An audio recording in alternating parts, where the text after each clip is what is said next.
আপনারা জানেন যে জুলাই গণ আন্দোলনে অসংখ্য ছাত্র জনগণ আহত হয়েছে, নিহত হয়েছে। আমরা চাই এই ছাত্র হত্যার সাথে যারা জড়িত তাদেরকে আইনের আওতায় এনে তাদের বিচার করা হোক, কিন্তু অন্তর্বর্তী সরকার সেই বিচার প্রক্রিয়াকেও দীর্ঘায়িত করছে, তাদের বিচার প্রক্রিয়াকেও তারা কিন্তু স্বাভাবিক করতেছে না। যারা অন্যায় করছে, মানুষ হত্যা করছে, ছাত্র জনতা হত্যা করছে, তাদের বিচার করা হবে, কিন্তু অন্তর্বর্তী সরকার সেটা তো গড়িমসি করছে, তাদের বিচার করতেছে না। অনেকে যারা আহত হয়েছে তাদের সুচিকিৎসার ব্যবস্থা করা হচ্ছে না। এখন বাংলাদেশটা কি অন্তর্বর্তী সরকার চালাচ্ছে নাকি এই টোকাই সমন্বয়করা চালাচ্ছে, সেটাই এখন জনগণ দ্বিধাগ্রস্ত।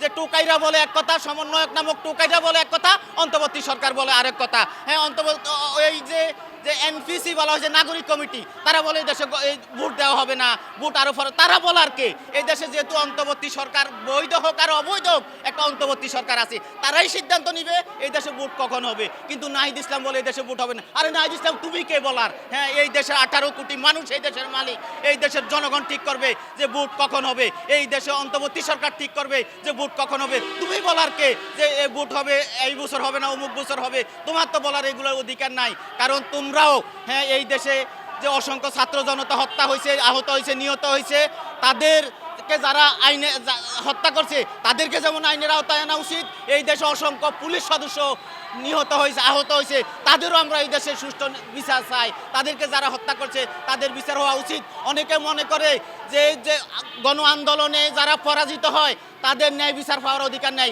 আপনারা জানেন যে জুলাই আন্দোলনে এটা কোনো স্বাধীনতা বিরোধী আন্দোলন হয় নাই, এটা হচ্ছে একটা অভ্যুত্থান। বাংলাদেশে এর আগে অনেকগুলো অভ্যুত্থান হয়েছে, অভ্যুত্থানে যারাই আহত হয়, যারাই নিহত হয়, তাদের ন্যায় বিচার পাওয়ার অধিকার আছে। ছাত্র জনতা যেরকম আহত হয়েছে, নিহত হয়েছে, তাদের যেমন ন্যায় বিচার পাওয়ার অধিকার আছে, এই দেশে অসংখ্য পুলিশ সদস্য আহত হয়েছে, নিহত হয়েছে, তাদের পরিবারের ন্যায় বিচার পাওয়ার অধিকার আছে।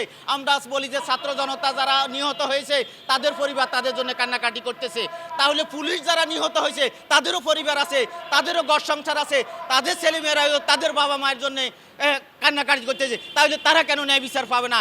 এই দেশে যারাই আহত হয়েছে, নিহত হয়েছে গণ আন্দোলনে, সকলের ন্যায় বিচার পাওয়ার অধিকার আছে। আমি পুলিশ হত্যারও বিচার চাচ্ছি এবং ছাত্র জনতা যারা জনতাকে যাদের নির্দেশে, যাদের আদেশে হত্যা করা হয়েছে তাদেরকেও বাংলাদেশের প্রচলিত আইনে এনে বিচার করা হোক, এটাই চাচ্ছি। এবং বাংলাদেশে অচিরেই একটা গণতান্ত্রিক পরিবেশের জন্য ভোটাধিকার, জনগণ যেন দীর্ঘ 15 বছর যাবৎ জনগণ ভোটাধিকারের জন্য আগ্রহ নিয়ে তাকিয়ে আছে, জনগণ যেন নির্বিঘ্ন পরিবেশে তাদের ভোটাধিকার প্রয়োগ করতে পারে, সেই পরিবেশ নিশ্চিত করতে হবে।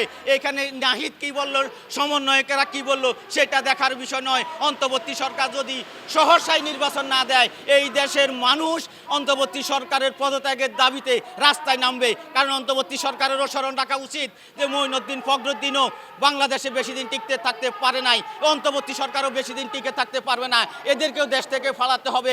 আফগানিস্তানের হামিদ কারজাইকে আমেরিকা যেমন রক্ষা করতে পারে নাই, ফেলে নিয়ে উঠে পালিয়ে যেতে হয়েছে, অন্তর্বর্তী সরকারও যদি বাংলাদেশে জনগণের ভোটাধিকার নিশ্চিত না করে তাহলে তাকেও বেশি দিন বাংলার মানুষ আর রাখবে না, তাকেও হামিদ কারজাইয়ের মতো পালিয়ে যেতে হবে, আমেরিকাও রক্ষা করতে পারবে না। কারণ বাংলাদেশের মানুষ কোনো পাকিস্তানপন্থী নয়, বাংলাদেশের মানুষ ভারতপন্থী নয়, বাংলাদেশের মানুষ আমেরিকা, চায়না, রাশিয়াপন্থী নয়, বাংলাদেশের মানুষ বাংলাদেশ প্রেমী মানুষ। বাংলাদেশের মানুষ দীর্ঘমেয়াদে কোনো অন্যায় অবিচারকে দীর্ঘমেয়াদী মেনে নেয় নাই। আওয়ামী লীগের 15 বছরের শাসনামল জনগণ যেমন মেনে নেয় নাই, অবৈধ অগণতান্ত্রিক অনির্বাচিত সরকারের শাসন জনগণ দীর্ঘমেয়াদী মেনে নেবে না।